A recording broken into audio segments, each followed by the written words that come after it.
the Sudan is being destroyed. Angola has been obliterated. Mozambique has been destroyed. But wait, the countries as such have not been destroyed. Only their populations have been obliterated or brought to the edge of extermination. Why? What do these creatures want? I feel that the answer says they want to alter human society by wiping out certain races of humankind and leaving others alive. I think that Africa is being depopulated deliberately in order to enable the future dictators of this world to get at Africa's minerals without bothering to pay anyone for those minerals. In other words, the minerals of various countries, things which appear more important to the Chitauli than human lives, are being cleared so that they can be, continents are being cleared, countries are being cleared of people, so that people, whoever will be in power afterwards, will be able to have access to Africa's huge oil, coal, uranium, gold and diamond deposits without having to pay any African ruler for those minerals.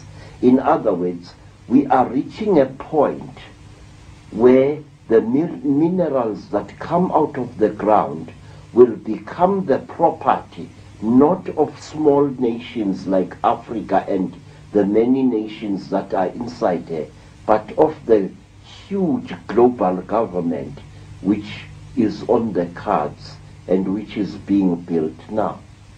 And is that why so much violence, both individual violence on the streets and between tribes, between groups and between countries is going on? Yes, sir. People, it seems to me that it is the decision of the Chitauli to accelerate the destruction of as many human lives as possible. At the same time, to leave the minerals as well as other natural resources intact for the future rulers of the world to consume. I view, say, with great unease a phenomenon which has been gaining ground in Africa in recent years.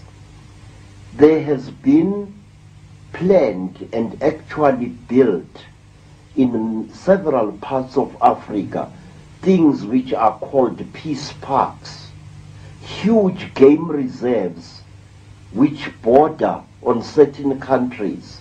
For example, the Kruger National Park in the Eastern Transvaal borders on Mozambique, and now I understand that the Kruger National Park is to be duplicated, this time in Mozambique, which is very interesting indeed, sir, in that where the new duplicate park is going to be established, it is one of the areas where, especially during the Rhodesian War, some of the heaviest, deadliest fighting and massive dispersion of tribespeople actually took place. And there are a lot of game parks down the Rwandan border and other countries like that where people came in to cause the problems there and the genocide. Yes, sir. It's very strange.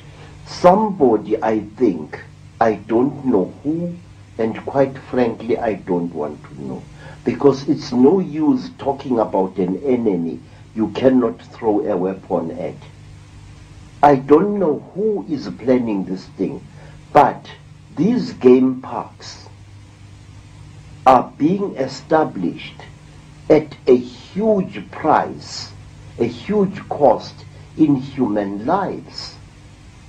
These game parks are being established at the expense of the nations in whose countries the parks are. Why? Not only that, while Africans allow themselves to be manipulated by these enemies of humankind, while Africans fly at each other's throats like enraged hawks, there are specially trained men and women who are being infiltrated into the warring African countries and who continue mining Africa's minerals as if there was no war taking place. And these minerals are being taken out of these countries in huge convoys of heavy vehicles. I've seen this several times. While the war in Southwest Africa, Namibia, was being fought,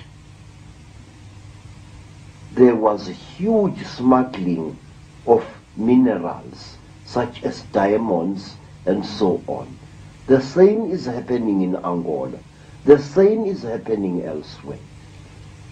The name that comes up, of course, in terms of so many environmental parks or game parks, there are United Nations agencies which speak for themselves, but there's also so-called environmental groups like the Worldwide Fund for Nature. What's your feeling about the way the environmental movement is being operated? The Worldwide Fund for Nature, of course, is headed by Prince Philip, of whom I would certainly not buy a used car, or from whom, and Prince Bernhard of the Netherlands, his friend, two of the bloodlines.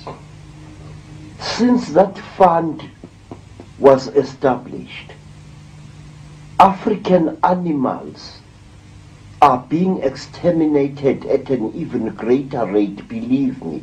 In the Eastern Transvaal, some farmers have broken down fences between their farms and have made their private game parks into one huge thing. But when you go into these game parks and you get off the vehicle and you walk a short distance by foot, you notice a very disturbing thing. One, you see no recent animal tracks anywhere around you. Two, you cannot smell animals, and yet if a game park is filled with animals anywhere in Africa, you can actually smell the animals. You can smell the giraffe, the buffalo. You can smell the large antelopes. Each one has its particular smell. But if you go to those places in the Eastern Transvaal, you don't smell animals, let alone see them. There is shooting of wild game in those supposedly protected places like there is no tomorrow. And furthermore, in some of these private game reserves, you see something that fills you with disquiet.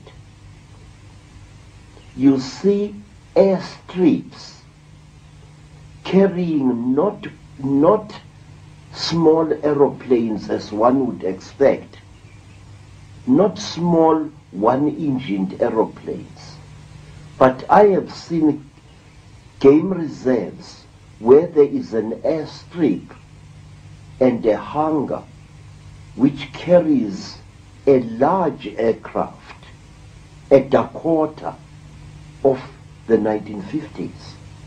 What is a gamekeeper doing with a heavy aircraft like that? What do you think the agenda of the Worldwide Fund for Nature is? I think, sir, it's an exercise in cynicism, an exercise in utter hypocrisy. And it doesn't surprise me that the leader of this fraud is a man whose eyes are like those of a reptile, a man whose lips look as if they were sculptured with a cutthroat razor.